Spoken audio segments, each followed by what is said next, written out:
Good day, ladies and gentlemen. Welcome back to M's Nation, and this is why it's almost impossible to kill two birds with one stone.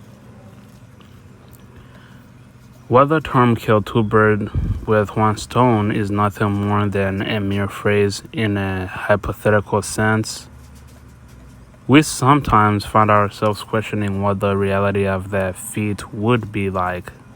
Even though I had straight A's in all my classes throughout my primary and secondary schools, I myself don't have the genius brains of a proper scientist, but regardless of the fact that I lost a lot of my school smarts this past couple years, I'm gonna attempt to explain to you guys, some steps by step how the process would look like.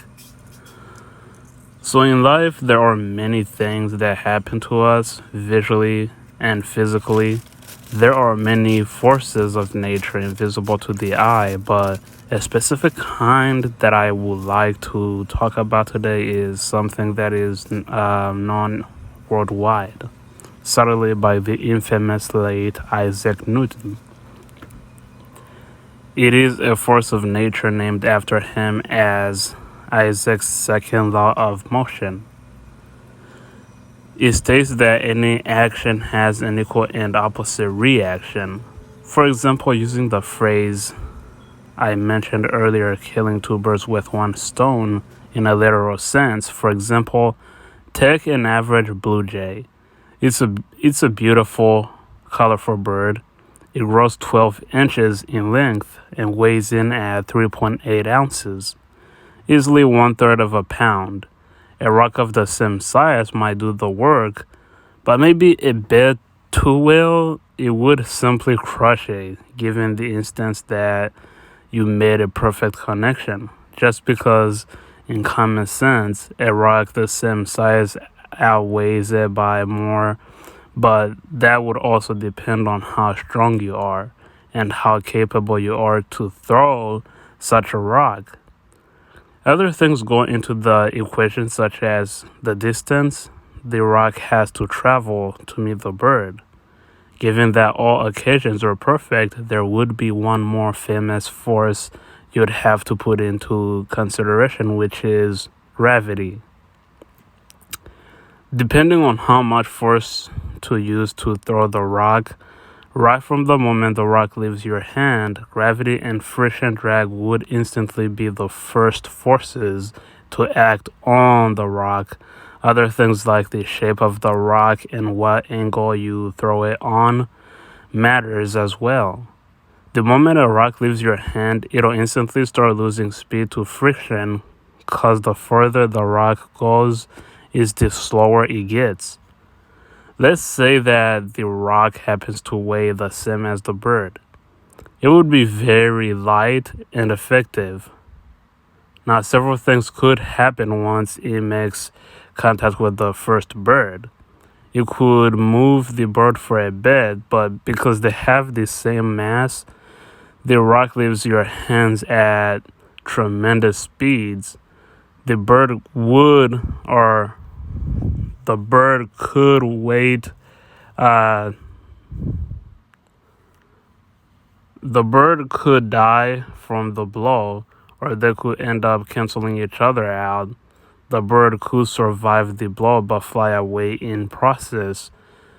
There's no guarantee that the rock would make connections with the second bird, as it would have lost all its energy for intercepting the secondary bird. You'd have to precisely angle it out and think of any possible directions that the rock may go in. And you gotta make sure that the other bird perfectly lines up to a way that the rock bounces off or reflects from bird 1 to bird 2. But the issue here is that the rock loses so much energy from the first impact because the bird is a still mass and not a moving mass.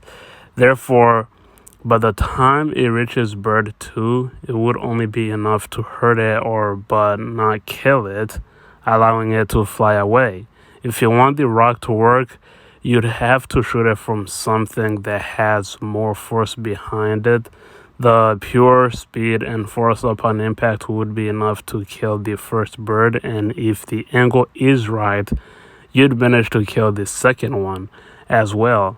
But all these forces I listed all applies again to another aspect or perspective in terms of you and the birds. What does the elevation look like?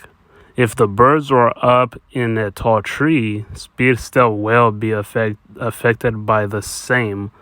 But since your aim is at a higher angle, the power of gravity will be increased by much more. Moving backwards is out of the question as well. By doing so, in order to complete the task at hand, you'd require more speed and strength to send the rock flying. By increasing those two, you also in return increase drag or friction, but relieves you a bit on gravity. But now you have to do twice the work. In order for the task to be possible, you'd have to be close at a perfect level and angle, not all forces or even across space and time. It's really hard, but definitely not impossible.